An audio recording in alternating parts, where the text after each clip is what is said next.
Hi everyone, welcome back to the Yoga Habit Challenge. Today we're going to be doing a yin practice. So let's set an intention to move as slowly as possible on our mats here. We're going to be opening up the heart space in some yin back bends. The last few days have actually been preparing us for these deeper, longer held back bends. So let's start by coming down onto our bellies, and already you can start moving as slowly as your body can, tapping into this energy of yin, in which we're in no rush. We're just taking things slow. If you happen to have a bolster or a block, you can also bring that within arm's reach of yourself as you lower down onto your belly. Now find your toes touching. You can rest your forehead down at first. Big toes touch behind you. And then go ahead and walk your hands out in front so that you can prop yourself up onto your forearms, your elbows under your shoulders in what's called a Sphinx pose in yin. You can invite your shoulders to roll open. And if you happen to have a bolster, I sometimes like to fold it in half and tuck it under my chest so that it props the chest up and so that you can rest your head down. In yin, we meet the edge of our stretch, which means you're just going until you start to feel some sensation. That's as deep as you want to go in the pose. This Sphinx pose, as a variation of our Cobra pose in more yang style practices, there's a story of the Buddha about a cobra where when the Buddha was meditating under the Bodhi tree where he gained enlightenment, after many days and nights in meditation, a storm kicked up, rain and thunder, and a cobra rose up from behind the Buddha and opened his hood to act as an umbrella to shield the Buddha from the elements.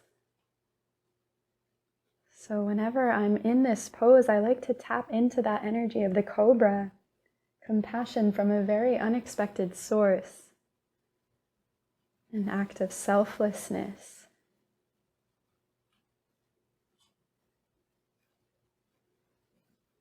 A reminder to be compassionate, to have faith in others.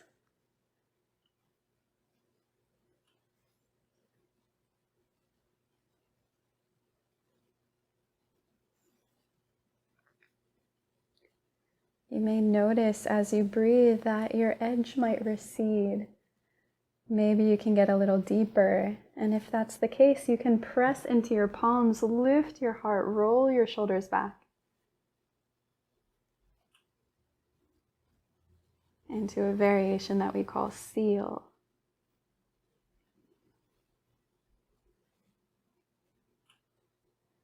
Let's find 3 deep breaths here.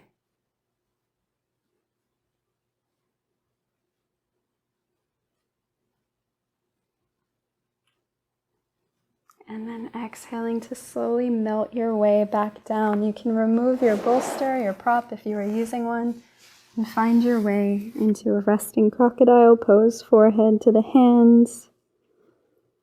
If it feels good for your lower back, you can bend your knees and let the legs shift from side to side.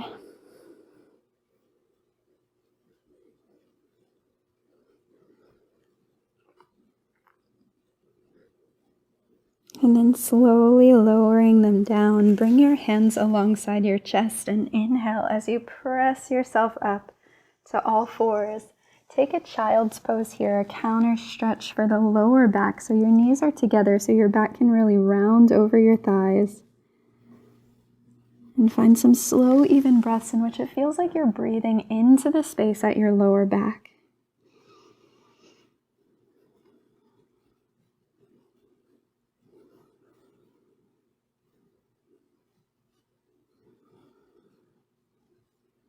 And then inhale to walk your hands back towards you, lifting your heart. Now we'll exhale to bring our legs around in front of us once again. And reach for your bolster if you have it handy. With the knees bent and the feet planted, walk your hands back until you can lower all the way down onto your back. Draw your chin in towards your chest. You can walk your heels in a little closer so that your heels are just about under your knees. Take an exhale to press your lower back down into the ground. And then with an inhale, press into the heels, lift your hips up to the sky. And as you do so, you can draw your block or your bolster underneath your sacrum so that you then lower your hips down onto your prop. I recommend turning the palms to face the sky, this openness in the heart, allowing deep, full breaths to fill your chest. And depending on how high your hips are on your prop, maybe you feel that you want to get a little deeper into your hip flexors by straightening your legs, just letting your feet fall open, feeling the prop actually lifting your hips. And can you consciously relax your entire body in this pose, letting gravity open you?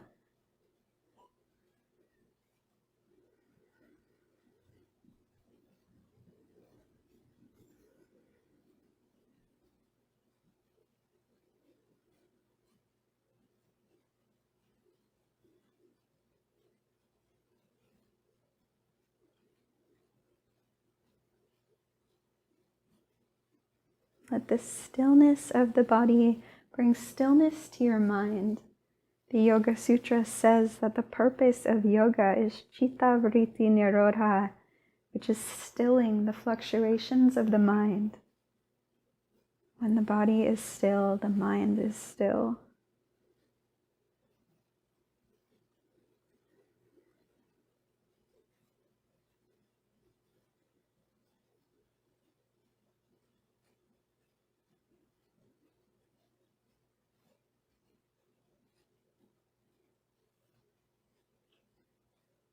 Now, if your legs are still extended out in front of you, bend your knees to walk the feet back in line under the knees. And you can keep your prop beneath your hips. What we'll do now is exhale to press your lower back down so you can tuck your knees in towards your chest. And then extend your feet up to the sky in what's called our Viparita Karani pose, or legs up pose. The point of this isn't really to get a deep hamstring stretch. It's more to just allow for venous return, allowing ourselves to relieve some pressure from the feet. So as you remain in this pose, visualize gratitude for each part of your body. As you look towards your feet here, can you find gratitude for your feet? For every step they've taken, for how they're always walking you home. Can you find gratitude for your legs, for how they stand up strong for what you believe in? And as that gratitude pours down the legs into the belly, can you find gratitude for your belly? For every cell there that works so hard to keep your body functioning.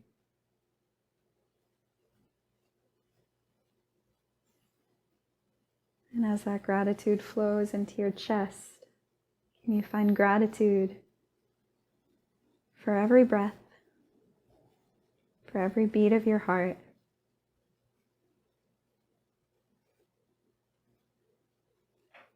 Gratitude for your shoulders and all the burdens they've carried.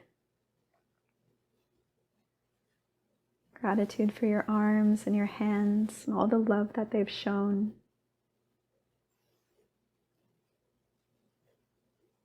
And lastly, gratitude for your mind, even for the difficult thoughts, for the ego that's just trying to keep you safe and protected in a complicated world. And when you feel your whole body glowing with gratitude, exhale to bend your knees, plant your feet back down. Then you can inhale to lift your hips away from your bolster or your block and lower down onto your back for Shavasana.